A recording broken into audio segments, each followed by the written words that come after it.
All right, everybody, some of you are about to say, oh my God, more talk about the broken RV frame issue.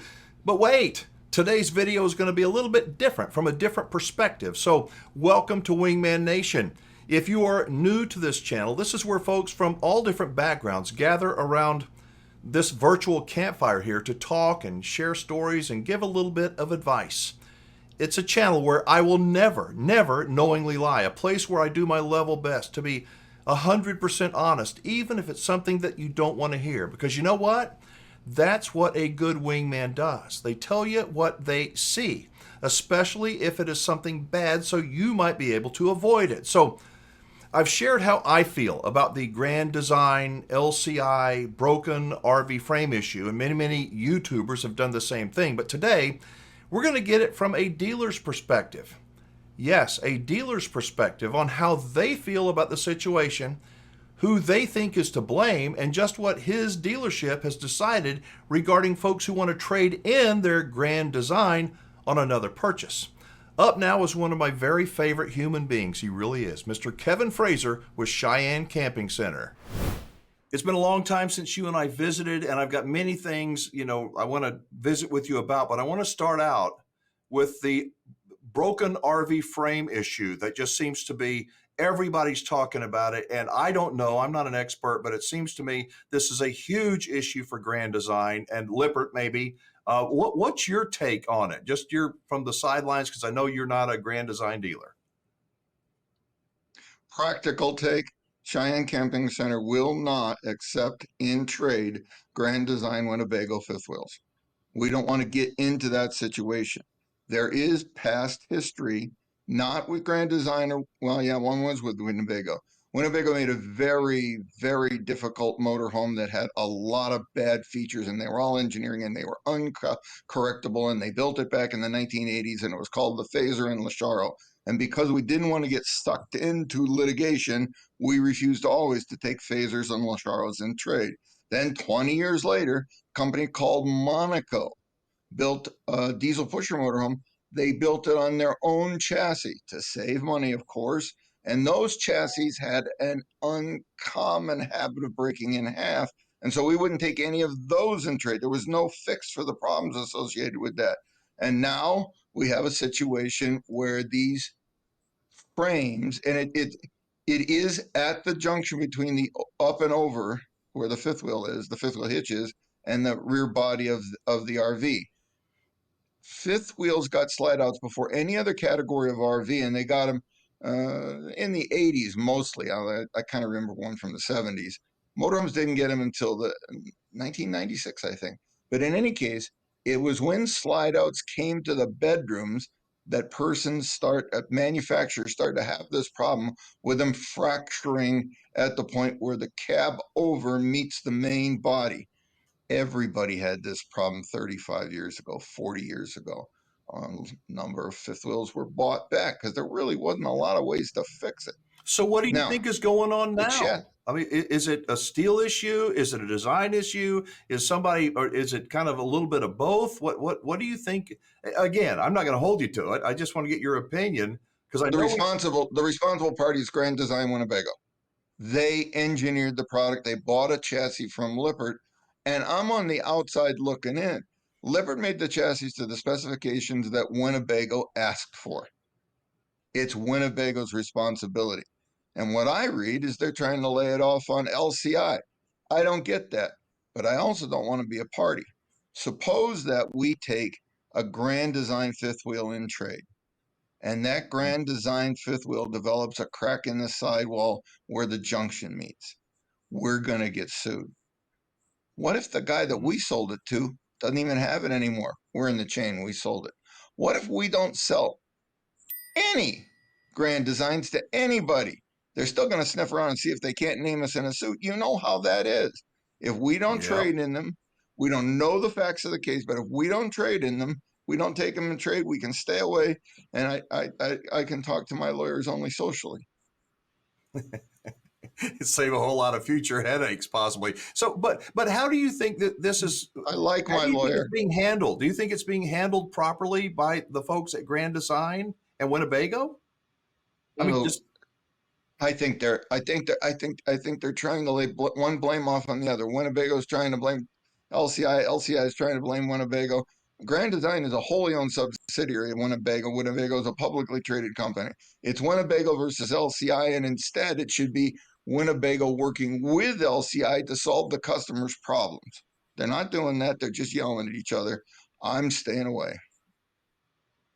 We're going to talk about towables here in just a second, but I want to tell you that I recently did an interview with Ron Burge, the RV Lemon lawyer, and Ron put together this little packet of how we as consumers can get Nitsa, the National Highway Transportation Safety Administration, Nitsa, to actually open up an investigation to get to the bottom of it, because I think that there are hundreds, possibly thousands of RVs out there that are potentially broken, and hazardous. It's a safety issue.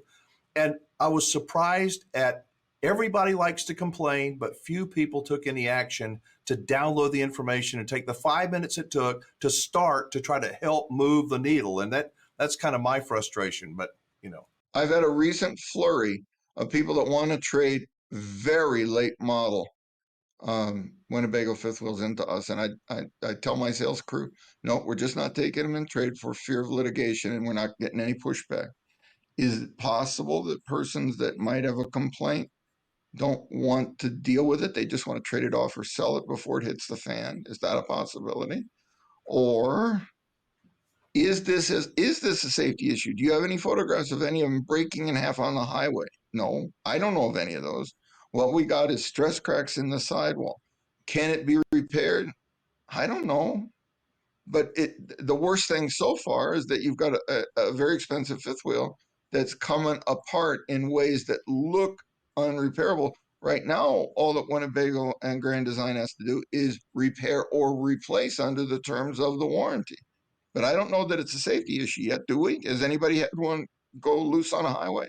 well, I asked Ron Burge about that, and I think what he said is you don't have to wait till somebody dies to call it a safety issue. That if you can show some actual evidence that these things are breaking, maybe not all of them, but too many of them are, that you can open up an investigation, and that anybody, me, so you don't even have to be an RVer. You can go to Nitsa and you could actually read any of these complaints that people are concerned. And the more that they go in, he said that those complaints that go into Nitsa don't go into the round file. They don't get thrown away.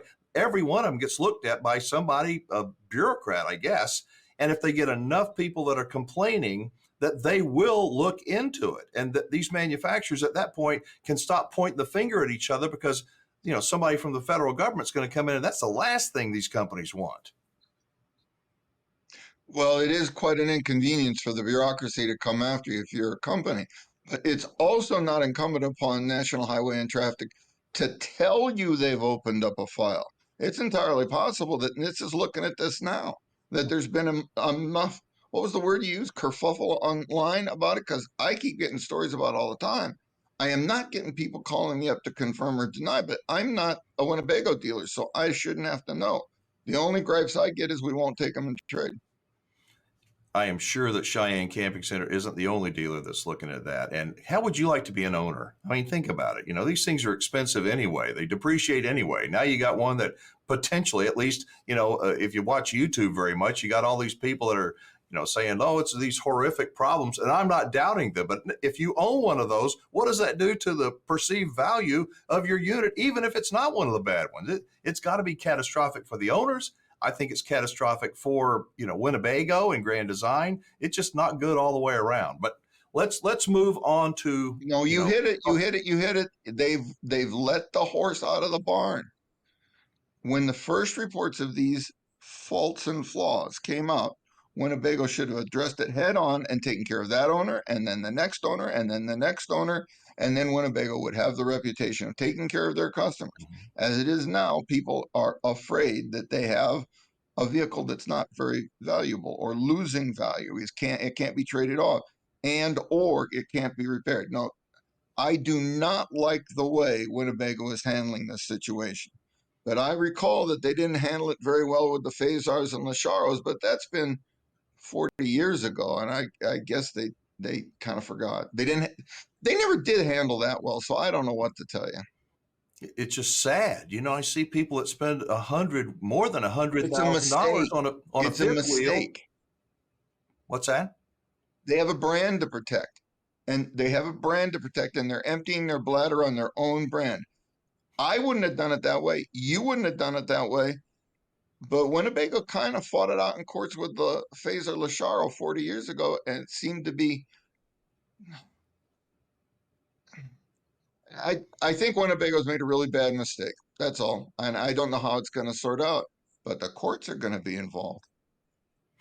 Let me tell you this, 40 years ago, there was no such thing as the internet for consumers. There was no such thing as YouTube and social media.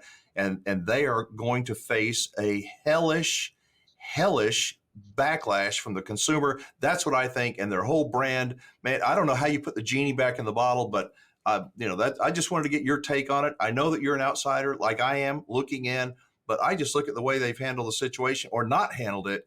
And it's typical corporate America, blaming the other person and, putting lipstick, as I say, on a pig. It's just not good. Internet. In 1982, Coachman Company gifted to me a survey with a large sample size. And they were trying to discover everything there was to know about the RV traveling public. And it was more than 40 years ago. And I remember a particular, because I drilled it in on my crew. If you make a customer happy, they'll recommend you twice. If you make a customer unhappy, they will badmouth you 7 times. Well, okay, with the internet, that seven's not 7 or 7,000, it's 7 million. It might be more than that. And that's why those morons at Winnebago should have taken hold of this and fixed it before it got loose on the internet. I don't know why they didn't. You and I think they're dopes. And that, my friends, is one dealer's opinion on the broken RV frame situation that's been burning up the internet. A dealer that I have the absolute utmost respect for. But what are your thoughts? Do you agree with Kevin that Winnebago has, what did he say, emptied its bladder on its own brand? What a great metaphor, right? At least in my opinion. It takes a long time to build trust. It does. It takes a long time to build a solid brand.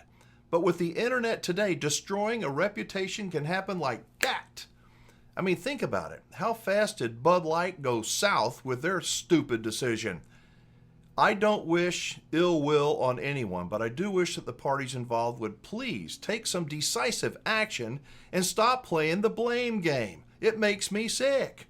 And some people wonder why the public is so skeptical. Well, I don't know. Go figure. In any event, Kevin and I visited about a lot of things. And yes, several more videos with Kevin will be coming soon. But in the meantime, if you're interested in one of the best, most honest RV dealerships in the country to buy an RV from, Cheyenne Camping Center, well, they're on the short list. I love them. I really do. And a ton of others love them as well. There's a link to a playlist we put together of actual Cheyenne customers that I have visited with, and lots of them. I hope that when you or a friend is looking to buy from an RV dealer I trust, an RV dealer I think you can trust, you'll listen to the people on the Cheyenne playlist and give them an opportunity to earn your business. One last time, do you think that Winnebago has emptied its bladder on its own brand or not? And what do you think the future has in store for Winnebago and Grand Design? I look forward to seeing your comments. I'm Alan Warren, the Wingman. Thank you for letting me ride along with you today. Stay safe out there, and I'll see you again very soon.